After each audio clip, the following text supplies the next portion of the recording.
You didn't fail. You just learned to believe that you were the problem.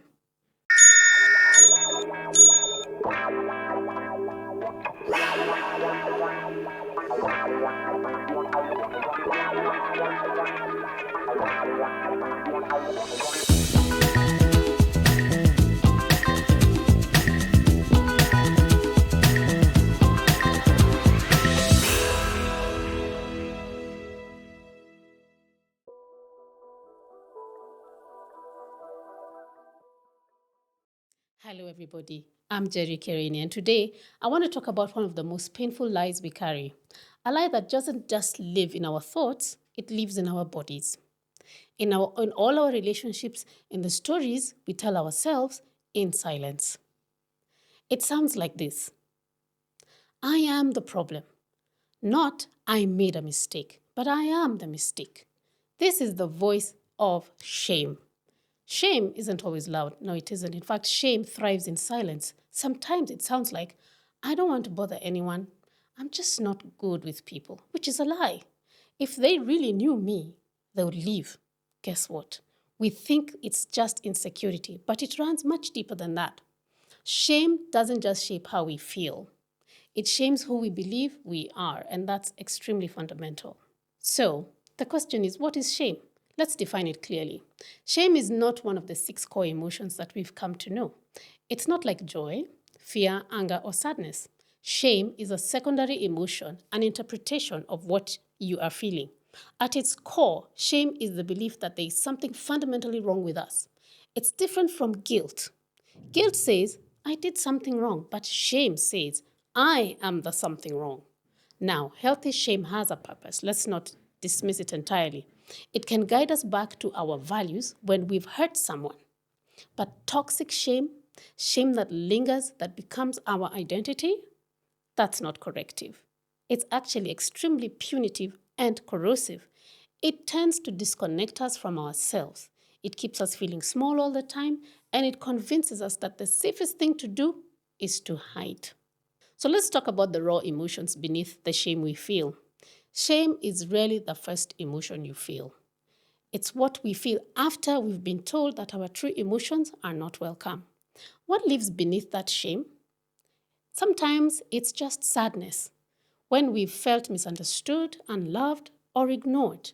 Other times it could just be anger from being mistreated, silenced, or blamed for things that really were not ours. It could also be fear of rejection, abandonment, and humiliation. But if those feelings were punished, dismissed, or ignored, we start to internalize the pain. Instead of saying, that really hurt me, we say, I must be too sensitive. Instead of saying, that was really unfair to me, we say, I probably deserved it anyway. And that's how shame takes root deeply in our lives. It's not born from truth, it's born from misinterpreted pain. So, where does shame really come from? Most of our shame didn't start last week. It started when we were small, young little children. And it didn't always come from abuse, as many people would think. Sometimes it came from never being asked how we felt, only being praised when we achieved something, or being told to stop crying, being compared to someone better, or watching love get withdrawn when we messed up as children. And so a child quickly learns that if I want love, I better perform and be the best. If I want to be safe, I better not speak up, just keep quiet. So they shrink, they smile it away, and they become a good kid. Or, that child is extremely quiet, what a wonderful child. Or, that strong child, she can almost do anything. And that mask becomes our personality, unfortunately. So, here's the truth. Shame is not just emotional. It's behavioral. It shows up in how we relate, cope, and survive in life. It looks like this. Sometimes we become perfectionists. Perfectionism would sound like this: if I do it perfectly, no one will criticize me. It also comes in the form of overachievement. This is what we say to ourselves. If I succeed, maybe I'll feel worthy of acceptance and love. You could also form the habit of people pleasing. If I'm agreeable, I won't be abandoned. Or you could just say, I'm going to avoid everything altogether. If I don't open up, I won't get hurt and nobody will attack me. Or it could be toxic independence. If I need no one, I can't be rejected.